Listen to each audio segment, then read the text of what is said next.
Well, how many times have you either said yourself or heard somebody saying, on some level, we're all interconnected? I mean, it's a common belief that we have, and what these different series of studies are doing is showing, yes, we really are interconnected, and even starting to get to some of the mechanisms that really bring some deep science to it. So then that really does serve to help more and more people, I believe, and I hope, certainly give hope, but also wake up a little more to our own responsibility for what we're feeding the field. Hello, everyone. I'm Deborah Rozman, and a warm welcome to our listeners. Each month for the AdHeart podcast, I have the privilege of interviewing individuals who are contributing to the creation of a more heart-based world. This month, I'm interviewing Rollin McCraty, Director of Research at HeartMath, to talk about the heart's energy field. This is the third podcast in our series of how the heart can go viral on the planet. Rollin has been the lead research pioneer on the heart's impact on our health and well-being, and his research with the HeartMath Institute's Global Coherence Initiative and Global Consciousness Project 2.0 are exploring humanity's interconnectedness with each other and with the Earth's energetic fields, and the significance of love and compassion on the fields, and how the field can enable heart to go viral and the benefits to humanity. So I'm excited about this podcast. Welcome, Rollin. Thank you, Debbie. It's great to be here. Well, in our last two podcasts on the heart, Howard Martin and Owen Ward talked about how both HeartMath companies' mission has always been about providing research, tools, techniques, and programs to create a more heart-intelligent and heart-based world, and how there is actually keeping note of a real heart momentum building across the planet. And in our last podcast, Kyle and Leah talked about how their 30-day heart coherence challenges are a rapidly growing momentum. As people and leaders come together, are called together, drawn together in heart coherence, and how heart coherence is needed for the heart to really have a baseline and go viral on the planet. And I know they'll be working with you during the next 30-day challenge. You're doing a citizen science research project that will encourage people to measure and increase heart coherence. Tell us about this. How are you planning to research the impact of this? Okay. Well, that with the 30-day heart coherence challenge, it's kind of just magical in a way, I guess you could say, how the timing worked out for when Kyle and Leah were planning to do the next one, that it's ending around the same time as we're having our annual GCI, or Global Coherence Initiative event that we've been doing every year for, I don't know, 12, 13 years now. I've lost track. This year it's going to be in person in Santa Cruz, and also with a virtual hybrid event, so the people who can't come in person can also attend virtually. And being the 30-day challenge worked out, well, I've got to kind of tell you some stories here to make this all make sense, Debbie, if that's okay. But Sure. One of the things they asked if we could do was add a research component, and so we are, and I'm actually kind of excited about it. And on the event is May 16 through 19, and on the Saturday, that's a Friday, Saturday, Sunday, basically. And on Saturday, we're organizing a time where all of the attendees, both virtual and in person, but also inviting the 40, 50,000 people who will be participating in the 30-day heart coherence challenge, to also show up and participate that Saturday at a specific time. It's actually going to be 12:15 for anybody that might want to hear this and join. And a lot of other aligned groups and communities are also being invited to come in at that time, like the Global Coherence Pulse community and other groups around the world. And we're going to be doing a 15-minute heart-focused meditation to add love and compassion to the planetary energetic field, with the intention of helping to increase the baseline consciousness of humanity. And then we'll be measuring hopefully we'll see an effect. I am confident we will, actually, with the new global Global Consciousness Project 2.0. We have too many global projects these days to keep them all straight in my head. And for those that aren't familiar with that, the GCP1, as we now lovingly refer to it, was started probably close to 27 years ago now at Princeton. And I think of it, Debbie, as a kind of a really neat, globally distributed scientific instrument. Hmm. And it's a network of what are called random number generators. And that sounds kind of funny to a lot of people, but the way to think of a RNG or a random number generator is as an electronic coin flipper, right? So we know if we flip a coin 100 times or 1,000 times, on average, you're going to get 50 heads, 50 tails, right? However, while you're doing that, if you've ever tried it, I actually have, you can get, I don't know, 5, 10, sometimes heads in a row or tails in a row. So that's what a random number generator is doing. They just do it really fast. And instead of heads or tails, it's ones or zeros. Now, to give a little more background here, Dr. Roger Nelson, who started the original GCP project, had done a lot of work at what's called the Pear Lab, is what it was called at Princeton. And they were doing all kinds of fun experiments and neat stuff to show that our consciousness and our intentions can interact with and affect in measurable ways the physical world.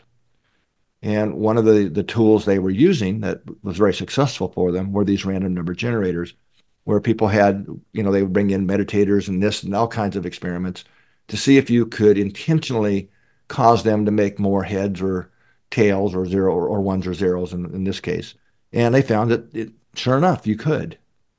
So that led to the idea that Dr. Nelson had of, well, I wonder if we could put these things around the world and connect them, time synchronize them, and measure a global type of consciousness. So that was the genesis of GCP1. And 20 some years later, 25 years later, that is in fact the case. He's shown, in fact, the statistics now on GCP1 are over 1,000,000,000,000 to 1 odds against chance that this is a real measurable effect. Mm. So when events that like a tragedy, for example, earthquakes or terrorist attacks, these kinds of things, these kinds of events have been looked at, and they do cause. I need to explain too what happens in the network, but they cause an effect to be measured. But he also looked, and my favorite thing that Roger did was he had 500 what he called formal events, and that just means they were pre-registered publicly that here's what we're going to do and how we're going to analyze it and so on before the experiment took place. Very, very rigorous science, actually. But after that was done, he looked back across those 500 events, and they were then rated for the level or amount of love and compassion that was involved in that event. So like global Earth Day, for example, or these types of organized meditations where you've got a lot of people around the world are either praying or meditating for peace or adding love and compassion and so on. That was the high category for love and compassion. Then he had a medium category or a middle category. And this was things like Super Bowls and World Cups, big events, a lot of people involved and a lot of emotion, because we know that emotion is critical to moving the dial on this, but not a lot of love and compassion. And then a low category, that was things, how people get triggered and the feelings that you have after, school shootings and terrorist attacks and these things that rise to the level of global attention. And what he found was that the events that evoke love and compassion have a significantly greater impact on creating what we call the coherence in the network. Now, what that means is, so if you think of these hundreds of devices all around the planet, thousands of miles apart in many cases, what actually happens is it's not that they go out of being random, but they start in a correlated way, flipping ones, or in this case, zeros or ones at the same time in these patterns. So that's why we can truly say that it's a way of measuring a type of global consciousness or an effect that somehow when enough of us here on the planet are paying attention to something and have a similar emotion evoked, that it creates a wave in a field of global consciousness is how we're starting to think about it. I used to talk about that as a metaphor, waves in a global consciousness field. One of our collaborators now is doing some very unique and very creative. She's like a really smart woman. Analysis, and it's looking like that may not be a metaphor after all. We may really be able to look at this as a global consciousness field with waves that are occurring in it. So you can kind of think of it like we're pulsing the field, um, and creating more coherent rhythms and waves in that global consciousness field. This is very important, I think. Two things come to mind when you shared ones and zeros. I mean, that's what computers are based on. And quantum computing is all based upon how the consciousness interacts with the quantum field. And people are just beginning to research all that. The field is such an interesting concept in itself. I hear people talk about we're going to change the world one person at a time or one heart at a time. And I think, well, that's 8 billion hearts. That's going to take a long time.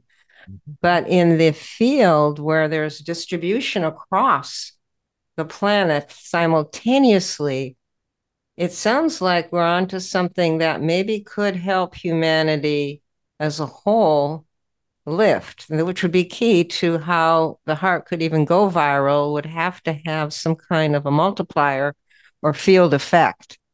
How can this energetic field and the research you've done, not just on GCP2, but Global Coherence Initiative, the Global Coherence Monitoring System, all of this has been trying to understand the effect of the Earth's field and human consciousness.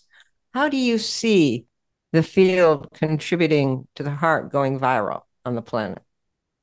Well, if I'm honest, Debbie, I think it's absolutely critical. I mean, I look at it like there's two halves of the same coin. On the one half, we've really got to help people learn practical tools and techniques. And that's really what HeartMath has been about for so many years, is providing people simple tools and technologies to align more with their heart and their heart's intelligence, and really maintain their composure in the middle of the chaos that's going on around them, and so on. But the other half of that coin is the field environment. And so on the research side, I like to think of it these days as multiple tools in our toolbox to really understand from a more rigorous scientific perspective the field and the importance of the field and how we're contributing to it.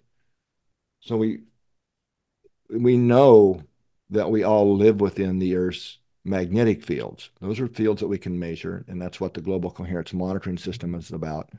For those that aren't familiar with that, this is a global network of magnetometers, which are specifically designed to measure the rhythms and the resonant frequencies in the fields of the Earth that we all live in.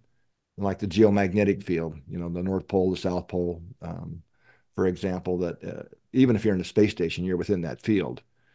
And as it turns out, the magnetic field lines can be plucked like guitar strings. And what's plucking the strings of Earth, of the magnetic field of the Earth, is the solar wind rushing by. And just like on any stringed instrument, but a guitar, the length of the string and the tension on it determines its resonant frequency, or the note that it vibrates at. And it blew me away, Debbie, and this stuff had been sort of known independently in silos, but nobody had ever put the dots together. That one of the primary resonant frequency, and they're actually called field line resonances, is the technical term. Vibrating is the same frequency as the human heart rhythm when we're in a coherent state. And so it's blow away when you really stop and think about the implications of this. Mm-hmm. Because we've all hopefully played with tuning forks back in science class, right? Or seen demonstrations, when you tap one tuning fork, another starts to vibrate uh, without touching it. And that's technically what that's a demo of, is what's called resonant coupling, meaning that you can transfer energy and information between systems that vibrate at the same frequency. You So our know heart, what's fascinating here? I just want to take what you're saying, science, maybe a little down to the street a little bit more, that if our coherent heart rhythms are resonant with this, and it's our thoughts and emotions that create our coherent heart rhythms when we're aligned or when we're feeling love or compassion, just connecting the dots there of what we're putting into the field, since our thoughts and emotions and our heart rhythms energetically are affecting the field, then it becomes like one of our trainers said, questioning ourselves, what are we feeding the field? And becoming more conscious that our coherence or incoherence, our stress or our love is really impacting this field and what we can do about it. I just thought it's important to intersect that practicality at this point. Well, exactly. That's exactly where I was leading to. The fact that we are the same frequency, our hearts and that of the field, means that it's a two-way system that we live in. Clearly, we're affected by the field, but we're also feeding information into the field. So it's like, in fact, I technically call it, um, a global information field, and that we're all feeding information into that field. Now, when we come together, like we're going to do with the experiment we started talking about, and other experiments have already shown, when people come together, and especially when they're in a heart coherent state, and even more so with a shared intention, there's an amplification effect. It's not 1 + 1 = 2, right? It's a nonlinear amplification. So when we come together in heart coherence and are adding, especially if we're adding more love and compassion, that those frequencies into the field, or both our local field, which is coupled to the larger planetary field, we're pulsing the planetary field with those higher frequency vibrations. And all other living systems in the field, not just people, trees, animals, nature, all is influenced and uplifted by those frequencies that we're adding to the field. And that helps others who might be on the bubble, so to speak. They're on the beginning to wake up, to help them find their own inner coherence and discover their own heart's intelligence. It gives a lift to that. So this would be the science, the physics or math or whatever you call it, of how the heart could go viral, how Right. it could lift consciousness rather than, like you said, 1 + 1 + 1 in some kind of other mathematical equation that could give us hope. Because you look what's happening in the world right now, and we all look at the polarization, the lack of civility that's going on, even among young people who look at the world and don't see a future for themselves, whether it's climate change or economy.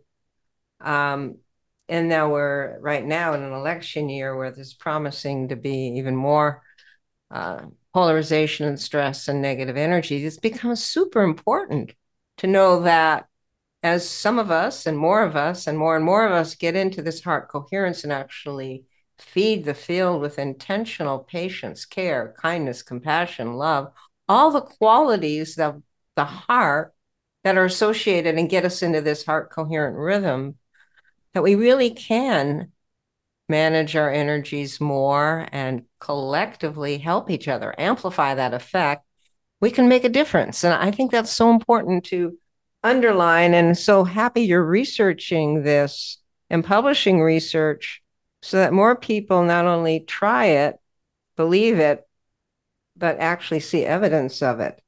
Um, I think that is absolutely essential for renewing hope at this time. Can you say more about what you're seeing? Well, no, I would agree with that.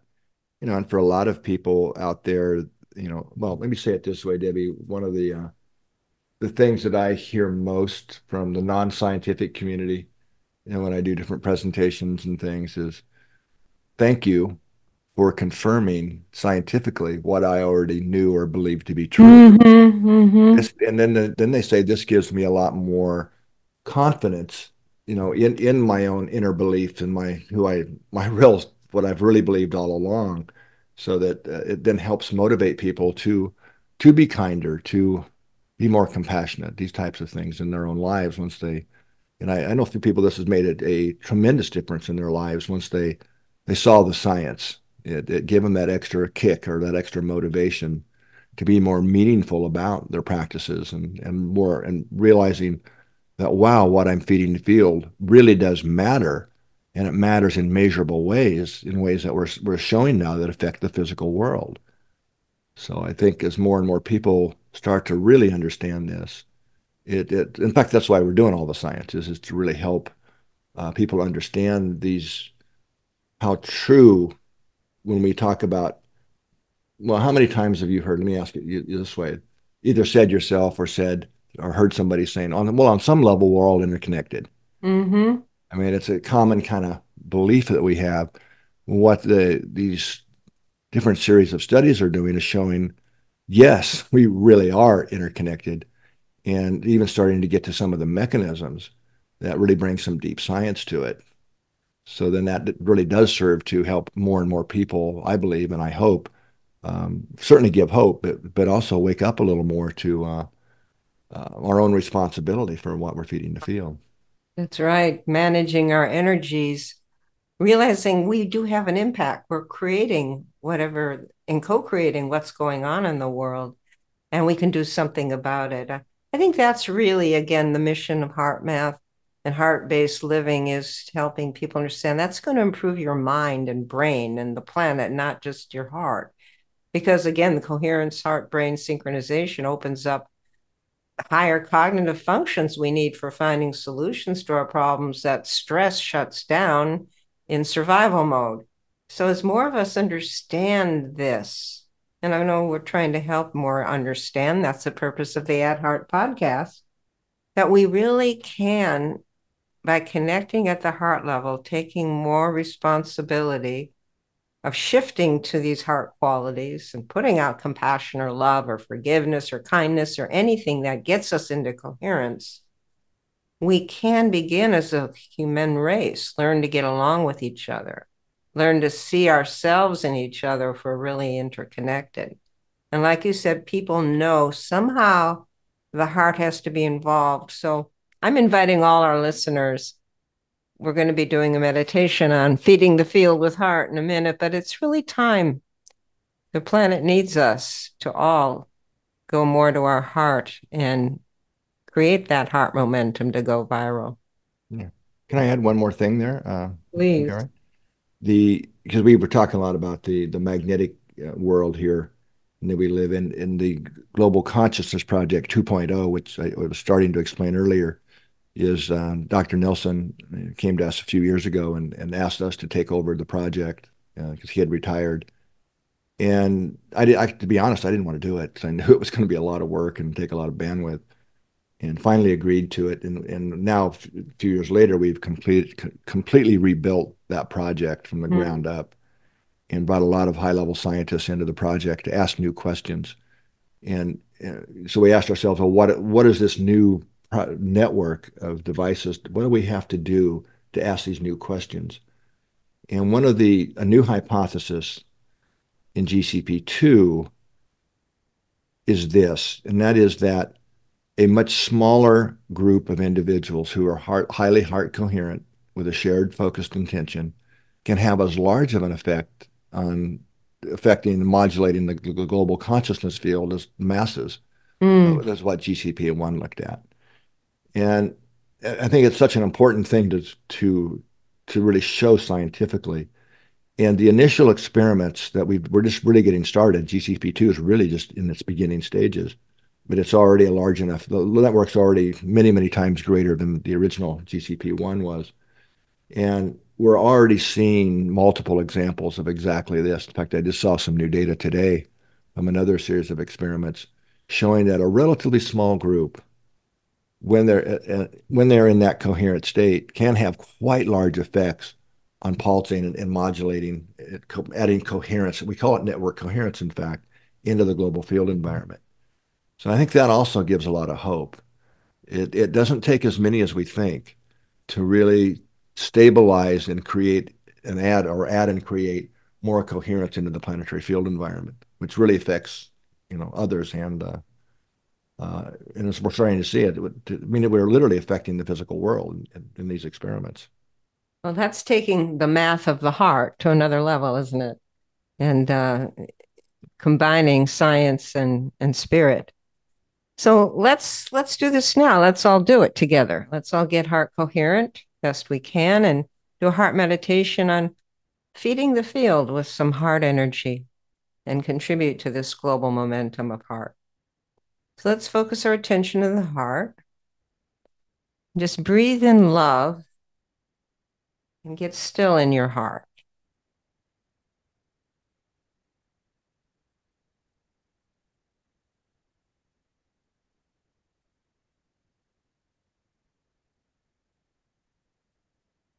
As you breathe out, radiate heart energy first into your own mental, emotional, and physical system.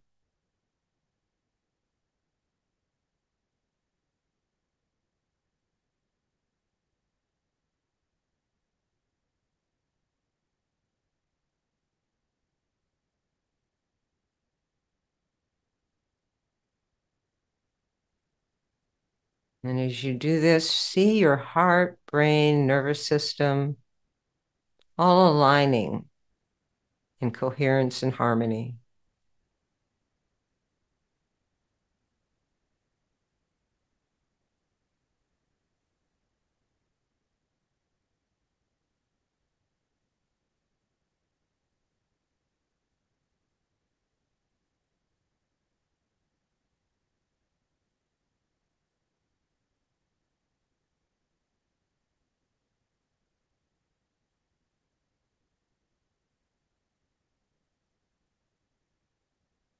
Now envision yourself radiating heart qualities like love, compassion, gratitude or appreciation or kindness, whichever one speaks to you right now, radiating them outside your physical body and into the field, into the energetic field. Beating the field with your love, care, compassion, heart.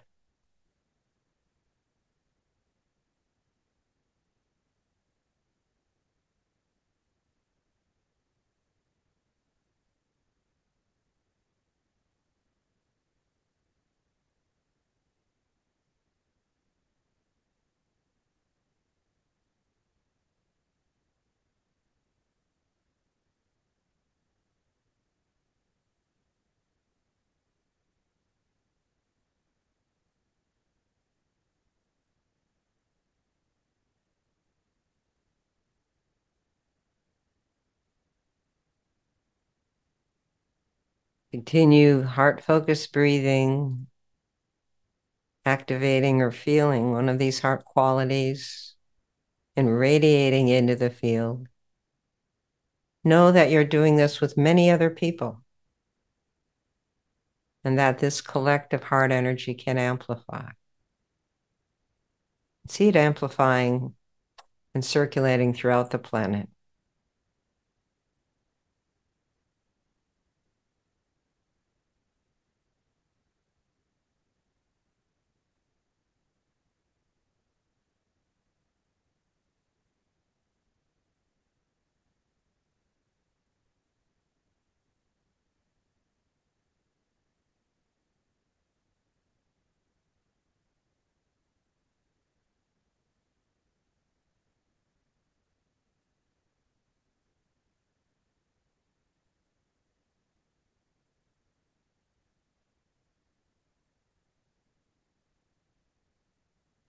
Now, we also know from the research that coherent heart energy, synchronizing heart and brain, can make our own heart's intuitive guidance, our own heart intelligence more accessible to us.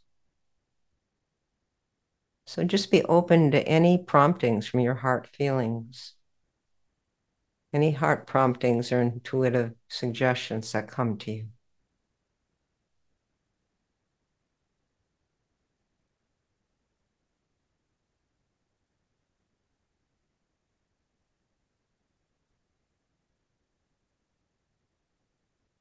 And they may come later. We just enjoy the peace of heart coherence.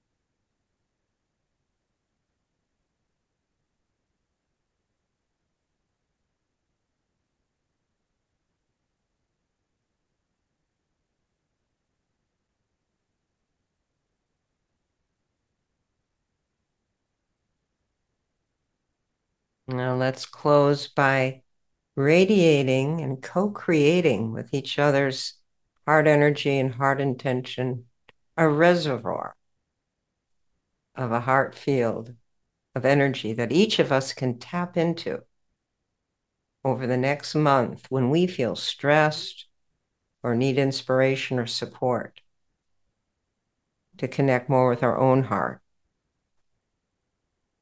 listen to our own heart, and follow through with our own heart's guidance. Let's create that heart pool or reservoir of energy,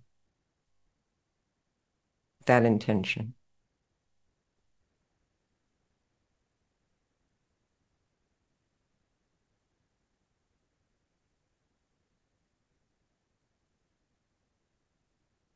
And know that each time you do a heart meditation, you can add coherent heart energy to the field, to the reservoir, by radiating your love or compassion, gratitude or appreciation intentionally into the field.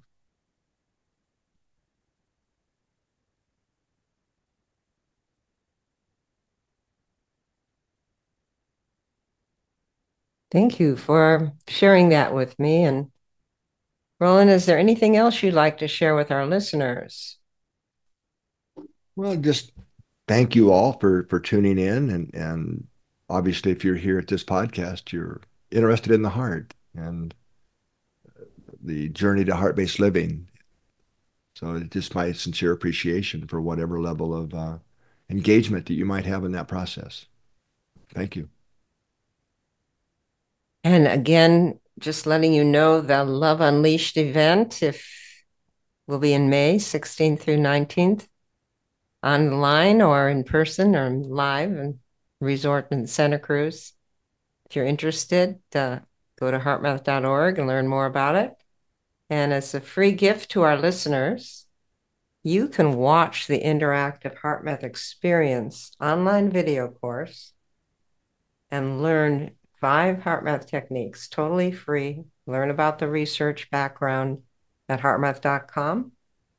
And you can also check out the new HeartMath app in your app store. So there's lots of opportunities to learn more. And I want to remind you also that the third Tuesday of every month, we publish a new Add Heart episode. So be sure you subscribe so you don't miss our next guest and topic. Thank you so much, and take care.